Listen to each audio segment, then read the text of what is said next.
Hi, this is Johnny from eChampions. We've been at the Online Marketing Conference 2009 at East Midlands Conference Centre, organised by Business Links and the E-Business Club. Just wanted to put together a very quick podcast of about 10 or 12 items which I thought were pretty interesting from today. We've heard from two speakers, one Ian Lockwood in this morning's sessions, which was about search engine optimization and the sort of changes coming through a new version of Google called Google Caffeine. The second one this afternoon was Sue Hallam, who was looking at social media marketing.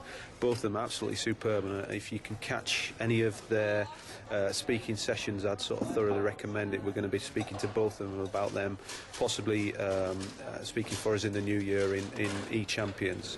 So I've got 12, I think, very quick points to run you through. First thing is, if you've not heard of it, there's a new version of Google coming. It's called Google Caffeine, and it's one of the sort of more major algorithmic changes to Google that's happened in recent time. It is basically about them starting to position themselves to number one, Google a lot more deeper information. So Google was wanting to sort of times its database of Google pages, and anything by 5 or 6 fold is going to get massively bigger. Second thing is that all the search engines see social media as a sort of genuine threat, and they are desperate to start to search and Google all the social media sites.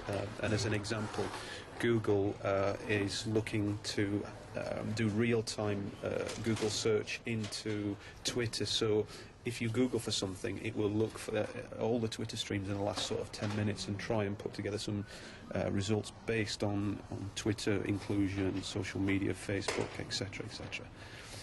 Number 2, rise of Bing. Bing is the search engine front end for Microsoft. They're putting absolute fortune into growing Bing. Now, what's interesting is that it's apparently in the UK growing by 0.5% per month, and they think we'll probably hit about 15% of the market by probably about next Christmas. So it's sort of the rise of Bing, and we might well have another sort of big contender to rival Google, possibly eventually on our hands, but certainly that's sort of growing. Third thing, Ian's talked about it already, the rise of social media versus search, and whether or not social media might kind of overreach it.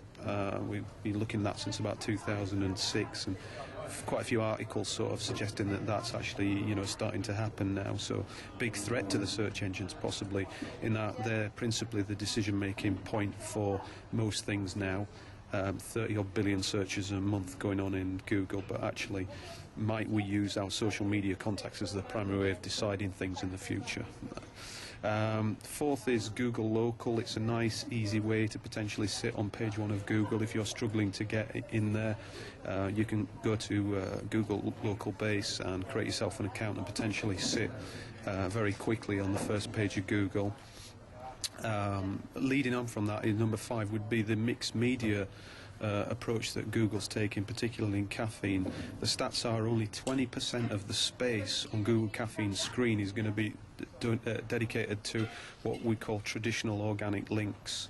80% is going to be video, mixed media, products, social media, etc., etc. So again, quite a threat to the sort of status quo, whatever.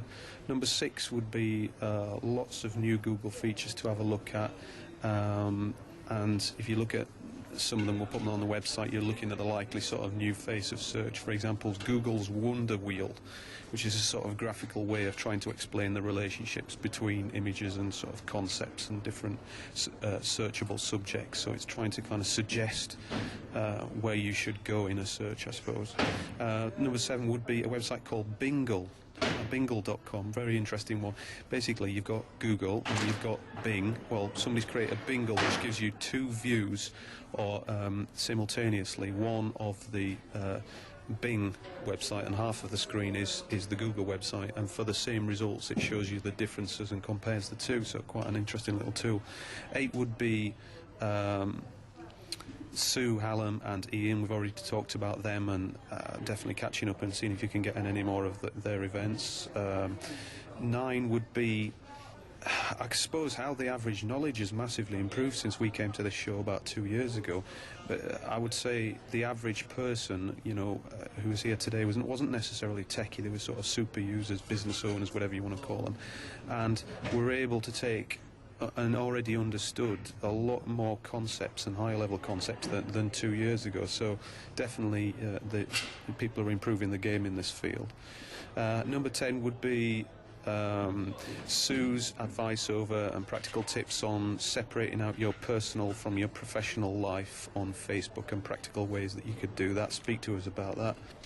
Yeah, an interesting one. 11 would be Twitter. In terms of traffic, now has passed YouTube, grown 577% this year, but this month showed its first decline, so maybe it's sort of peaked. And the final one would be the rise of private Facebook groups and private social networks generally. Seen a lot of interest in the sort of public social media, but obviously with eChampions, effectively you're looking at a private community that is about a special niche interest. Well, through Sue, she was indicating that that is a real kind of rising area of interest for kind of social networking. I'm with Mark Spreckley, who is a new member of staff, our business development manager at Axis Centre. I'm also trying to eat a toffee at the same time. Mark's also involved in eChampions as a citizen and as a member of staff as well. So what was your kind of take on today, Mark? Very interesting day today, Johnny. There was nearly 500 delegates here at the e-Business Club online marketing conference. 2 excellent sessions. I sat in and saw Susan Hallam do the e-marketing on a social media presentation this afternoon, and it was excellent. Had a lot of interest on the stand, both for Access Centre and for the eChampions process, and we've got some excellent people to follow up, and that I think are going to be registering on the website, the various programmes. Should have swelled our numbers today. Yeah, I think so. Yeah, I met a few old friends as well. Yeah. Excellent. So yeah, very useful day. Thank you. Okay, with that, I'm also standing now with Daughter Knight's branch, who absolutely loves the sound of her own voice, just having watched some of the eChampions videos back. Hopefully some of you have been able to see that. Daughter, your highlight from today, give me a little nugget. I was very lucky to sit through both Ian and Susan's presentations, and I thought they were excellent, and I think the stuff that they said is going to be absolutely key for all of the business champions, and I think everybody should kind of keep up to date on those points. Which are? Give me an example. What was a highlight for you? Ian's highlights were, be aware that new changes are coming in on Google obviously next year, keep an eye on those. Yeah. Susan's highlights were, even for small businesses, social media can work, just look at the areas where it's going to be relevant to you. Fantastic. Succinct, as ever, to the point from Daughter there, and we'll see you on Tuesday down at Leicester. Definitely. Okay, that's all from me. Hopefully that's been useful. Look forward to seeing you at the kind of next eChampions events. And feel free to ask me any more questions about these. We'll also put a little report together that might give you sort of a few links and bits of interest. Speak to you soon.